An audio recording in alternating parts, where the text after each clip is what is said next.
Hi guys, in today's episode we will be covering chord extensions specifically involving those of the 7th. As I've said before, I am a composer and one of the rules I was taught in composition was when you add more notes to a chord, it becomes more directional with where it wants to go. A simple triad will always push in different directions, but if you add a 4th note, the 7th, which would be an extra third on top of that, it's going to push even harder. So why do we need to extend the chords that already work? Why try to fix something that's not broken in music? Well, what composers found was they wanted to make more sounds, more combinations of colors in their music. They wanted to have a wider range of expression, and if they were to just stay to simple 3-note triads, it's a little bit limiting, and you'll even find that composers as far back as Bach even used sevenths, though they never intended them. Bach used his sevenths as non-chord tones, which is a subject we'll be going over later. So, to wrap up with that, composers basically, they have the urge to continuously create new and more engaging things, and by adding more notes to the chord, they're able to create a whole new texture, a whole new kind of color to the chords themselves in their music. But we can't forget about where we started from, with the major chord, minor chord, diminished chord, and I forgot to put the augmented chord there, but the augmented chord also counts. These 3 chords are still super important when it comes to 7th chords, because the only thing that's different is we add another chord on top of them. And when you take a look at these chords, they're all not too far different. They don't push too hard in music. You've got the major chord that will always sound bright. It can push towards the dominant, or push back to the tonic. Does different things like that.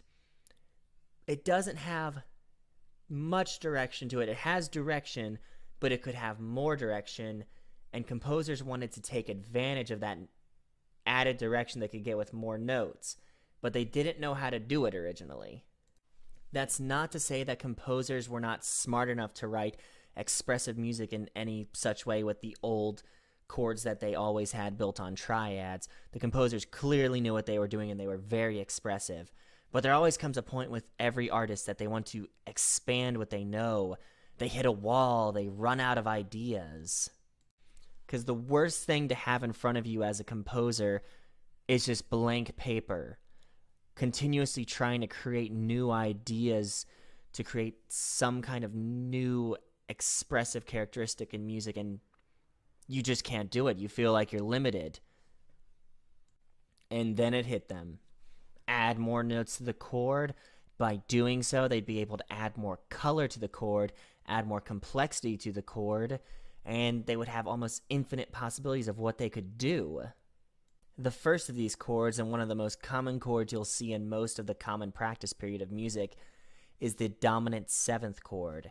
It is just a major chord with a major third from the root to the first third. From the 3rd to the 5th is a minor third, and then you have another minor third from the 5th to the 7th. So C, E, G, and B flat. This chord is oftentimes used to push you back to home because it's a very directional chord, and it sounds like so. The next chord we're going to be talking about is the major 7th chord, which is most commonly heard in a lot of jazz, blues, pop music, and it's built on a major chord, so major third, minor third, but instead of having a minor third like the dominant 7th, it has a major third. So major, minor, major. And it sounds like so. Next, we have the minor 7th chord, which has a more dreary, dreamy sound to it. It's oftentimes used as a predominant, as in it tries to get to the 5 chord, which we'll be talking about what constitutes a predominant and what constitutes a dominant, a subdominant, and a tonic in the next video. And the minor 7th chord sounds like so. This one is the minor major 7th, which is constructed from a minor third, major third, and another major third. What's very interesting about this chord is this is known as the James Bond chord. You'll always hear it whenever you listen to a James Bond movie, and it sounds like so. The next chord we're going to be talking about is the half diminished seventh chord.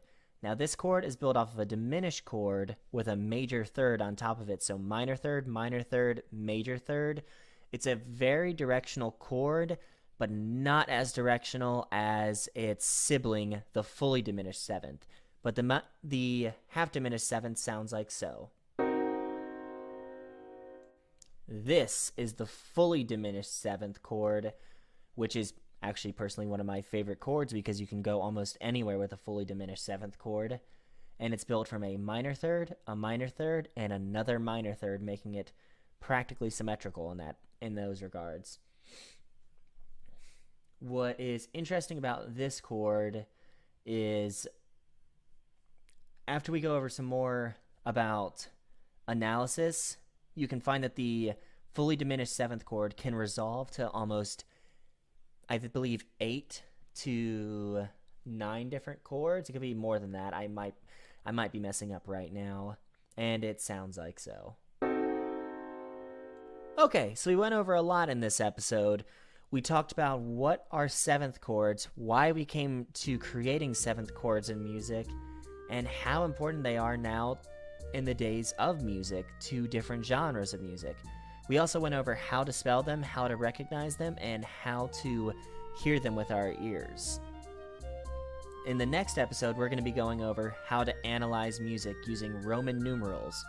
So we're going to be going over a Bach chorale, a random one from the thousands that he wrote, and we'll be spending the next episode analyzing it.